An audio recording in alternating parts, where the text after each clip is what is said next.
Book 11. These are the characteristics of the rational soul. It beholds itself. It regulates itself in every part. It fashions itself as it wills. The fruit it bears itself enjoys, whereas the products of plants and of the lower animals are enjoyed by others. It reaches its individual end, wheresoever the close of life may overtake it. In a dance or an actor's part, any interruption spoils the completeness of the whole action. Not so with the rational soul. At whatever point in its action, or wheresoever it is overtaken by death, it makes its part complete and all-sufficient, so that it can say, "I have received what is mine." Also it ranges through the whole universe, and the void around it, and discerns its plan. It stretches forth into limitless eternity, and grasps the periodical regeneration of all things, seeing and comprehending that those who come after us will see nothing new, and that those that went before saw no more than we have seen. Nay, a man of 40, of any tolerable understanding, has, because of the uniformity of things, seen, in a manner, all that has been or will be. Characteristic of the rational soul also are love to all around us, truth, modesty, and respect for itself above all other things, which is characteristic also of the general law. Thus there is no discordance between right reason and the reason of justice. You will think little of a pleasing song, a dance, or a gymnastic display, if you analyze the melody into its separate notes, and ask yourself regarding each, "Does this impress me?" You will blush to own it. And so also if you analyze the dance into its single motions and postures, and if you similarly treat the gymnastic display. In general, then, except as regards virtue and virtuous action, remember to recur to the constituent parts of things, and by dissecting to despise them, and transfer this practice to life as a whole. How happy is the soul that stands ready to part from the body when it must, and either to be extinguished, or to be scattered, or to survive. But let this readiness arise from individual judgment, not from mere obstinacy, as with the Christians, but deliberately, with dignity, and with no affected air of tragedy, so that others may be led to a like disposition.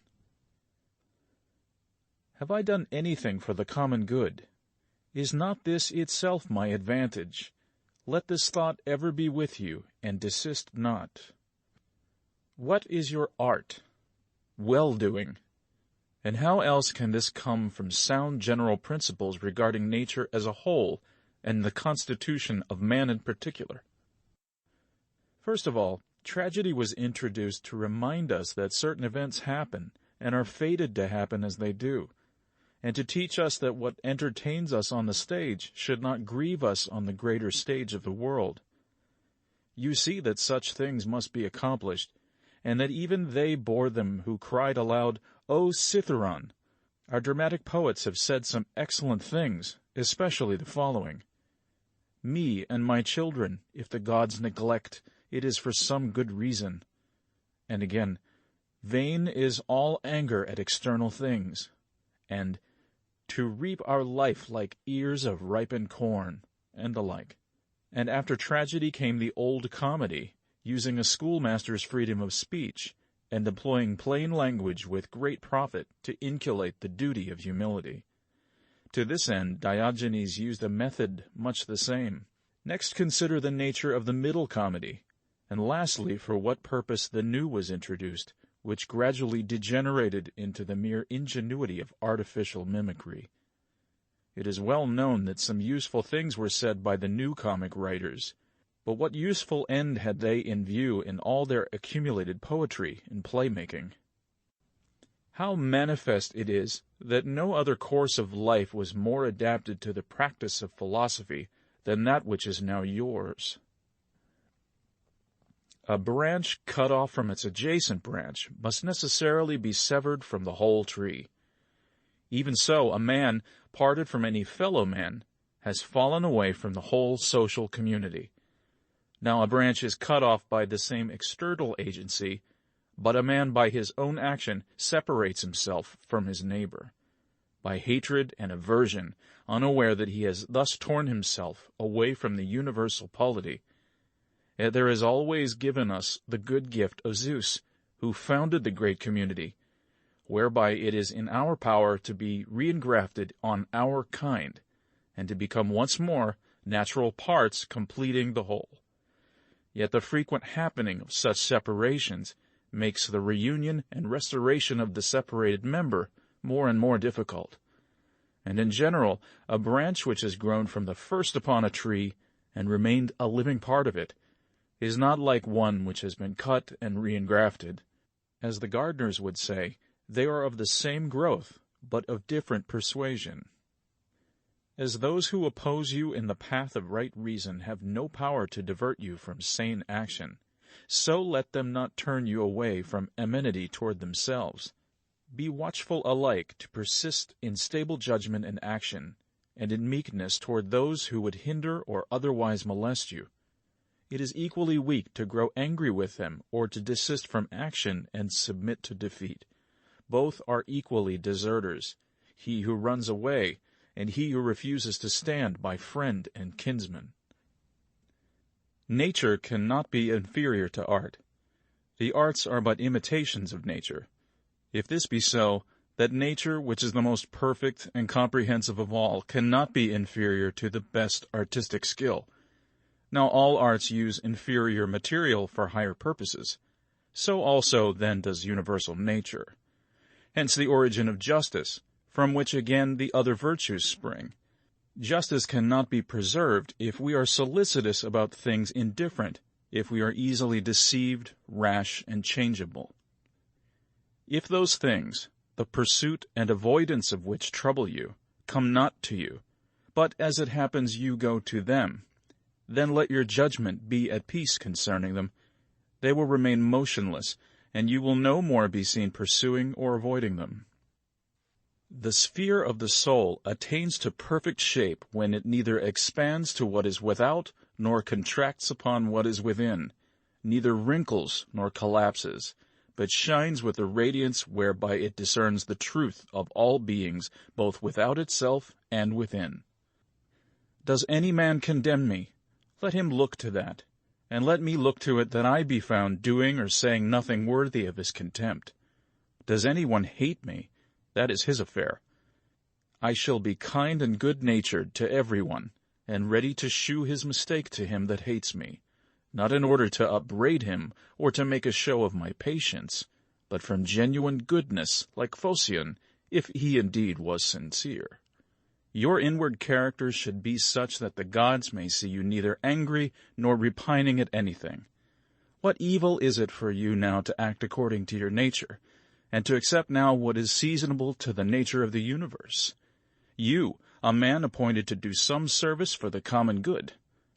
Although they despise, yet they flatter one another. Although they desire to overtop, yet they cringe to one another. How rotten and insincere in his profession who says, I mean to deal straightforwardly with you. What are you doing, man? There is no need for such a preface. It will appear of itself. Such a profession should be written clearly on your forehead. A man's character should shine forth clearly from his eyes, as the beloved sees that he is so in the glances of those that love him. The straightforward good man should be like one of rank odor who can be recognized by the passer as soon as he approaches, whether he will or no. The ostentation of straightforwardness is the knife under the cloak. Nothing is baser than a wolf friendship. Shun it above all things. The good, straightforward, kindly man bears all of these qualities in his eyes, and is not to be mistaken. To live the best life is within the power of the soul, if it be indifferent to indifferent things, and it will be indifferent if it looks on all such things severally and wholly with discrimination, mindful that not one of them can impose upon us an opinion of concerning itself, or can come of itself to us. Things stand motionless without, and it is we that form opinions about them within, and, as it were, write these opinions upon our hearts. We may avoid so writing them, or if one has crept in unawares, we may instantly blot it out. 'Tis but for a short time that we shall need this vigilance, and then life will cease. For the rest, why should we hold this to be difficult? If it be according to nature, rejoice in it, and it will become easy for you. If it be contrary to nature, search out what suits your nature, and follow it diligently, even though it be attended with no glory. For every man will be forgiven for seeking his own proper good. Consider whence each thing came, of what it was compounded, into what it will be changed, how it will be with it when changed, and that it will suffer no evil. As to those who offend me, let me consider. First, how am I related to mankind, that we are formed the one for the other, and that, in another respect, I was set over them as the ram over the flock, and the bull over the herd? Consider yet more deeply thus. There is neither an empire of atoms or an intelligent nature governing the whole. If the latter, the inferior beings are created for the superior, and the superior for each other. Secondly, consider what manner of men they are at table, in bed, or elsewhere, and especially by what principles they hold themselves bound, and with what arrogance they entertain them.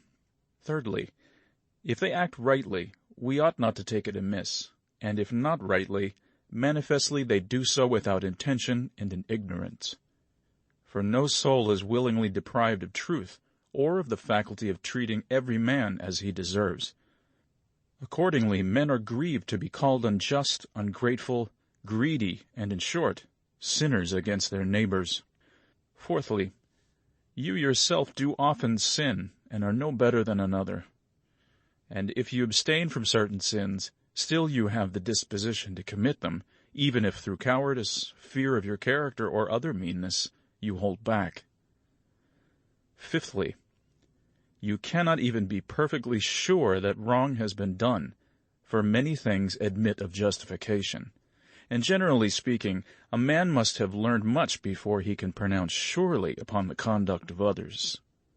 Sixthly, when you are vexed or worried overmuch, remember that man's life is but for a moment, and that in a little we shall all be laid to rest.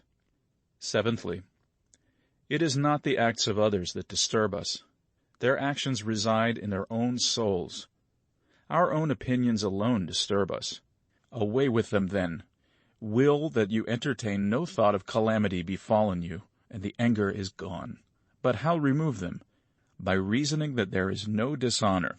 For if you hold not that dishonor alone is evil, verily you must fall into many crimes. You may become a robber or any sort of villain.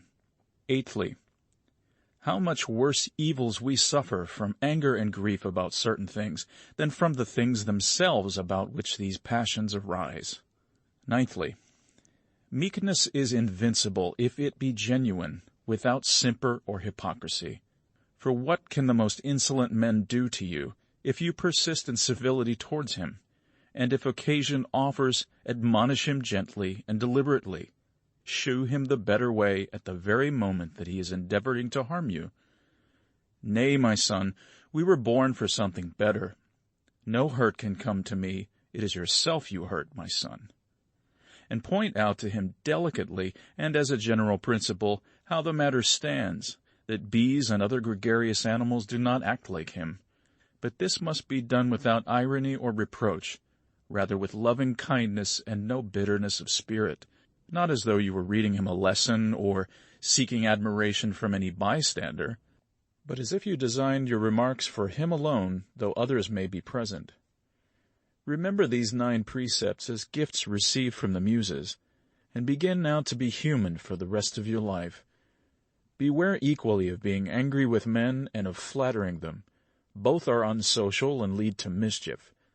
In all anger, recollect that wrath is not becoming to a man, but that meekness and gentleness, as they are more human, are also more manly. Strength and nerves and courage are the portion of the meek and gentle man, and not of the irascible and impatient. For the nearer a man attains to freedom from passion, the nearer he comes to strength. A weak man in grief is like a weak man in anger. Both are hurt, and both give way. If you want a 10th gift, from the leader of the Muses, take this. To expect the wicked not to sin is madness. It is to expect an impossibility. But to allow them to injure others, and to forbid them to injure you, is foolish and tyrannical. There are 4 states of the soul against which you must continually and especially be upon your guard, and which, when detected, should be effaced by remarking thus of each. This thought is unnecessary. This tends to social dissolution. You could not say this from your heart, and to speak otherwise than from the heart you must regard as the most absurd conduct. And fourthly, whatever causes self-reproach is an overpowering or subjection of the diviner part within you to the less honorable and mortal part, the body, and to its grosser tendencies. The serial and igneous parts of which you are compounded, although they naturally tend upwards, nevertheless obey the general law of the universe, and are retained here in composition. The earth and humid parts of you, though they naturally tend downwards, are nevertheless supported and remain where they are, although not in their natural situation. Thus the elements, wheresoever placed by the superior power, obey the whole, waiting till the signal shall sound again for their dissolution. Is it not grievous that the intellectual part alone should be disobedient and fret at its function? Yet is no violence done to it, nothing imposed contrary to its nature. Still it is impatient and tends to opposition. For all its tendencies toward injustice, debauchery, wrath, sorrows, and fears are so many departures from nature. And when the soul frets at any particular event, it is deserting its appointed station. It is formed for holiness and piety toward God, no less than for justice. These last are branches of social goodness even more venerable than the practice of justice. He whose aim in life is not always one and the same cannot himself be one and the same through his whole life. But singleness of aim is not sufficient, unless you consider also what that aim ought to be. For as there is no agreement or opinion regarding all of those things which are reckoned good by the majority, but only as regards some of them, such as are of public utility, so your aim should be social and political. For he alone who directs all his personal aims to such an end can reach a uniform course of conduct, and thus ever be the same man. 22. Remember the country mouse and the town mouse, and how the latter feared and trembled. Socrates called the maxim of the vulgar hobgoblins, boogies to frightened children. The Spartans at their public shows set seats for strangers in the shade, but sat themselves where they found room. Socrates made this excuse for not going to Perdiccas upon his invitation, lest I should come to the worst of all ends by receiving favors which I could not return. In the writings of the Ephesians there is a precept frequently to call to remembrance some of those who cultivated virtue of old. The Pythagoreans recommended that we should look at the heavens in the morning, to put us in mind of beings that go on doing their proper work uniformly and continuously, and of their order, purity and naked simplicity, for there is no veil upon a star. Think of Socrates clad in a skin, when Xanthippe had taken his cloak and gone out, and what he said to his friends, who were ashamed, and would have left him when they saw him dressed in such an extraordinary fashion. In writing and reading, you must be led before you can lead. Much more is this so in life. Yourself a slave, your speech cannot be free. And my heart laughed within me. Virtue herself they blame with harshest words. To look for figs in winter is madness, and so it is to long for a child that may no longer be yours. Epictetus said that when you kiss your child, you should whisper within yourself, "Tomorrow perhaps he may die." Ill-omened words, say you. The words have no evil omen, says he, but simply indicate an active nature. Is it evil omen to say the corn is reaped? The green grape, the ripe cluster, the dried grape are all changes, not into nothing, but into that which is not at present. No man can rob you of your liberty of action, as has been said by Epictetus. He tells us also that we must find out the true art of assenting, and in treating of our impulses, he says that we must be vigilant in restraining them, that they may act with proper reservation, with public spirit, with due sense of proportion. Also that we should refrain utterly from sensual passion, and not be restive in matters where we have no control. The contention is not about any chance matter, said he, but as to whether we are insane or sane. What do you desire, says Socrates, to have the souls of rational beings or of irrational? Rational. Rational of what kind, virtuous or vicious? Virtuous. Why then do you not seek after such souls? Because we have them already. Why then do you fight and stand at variance? End of the 11th book.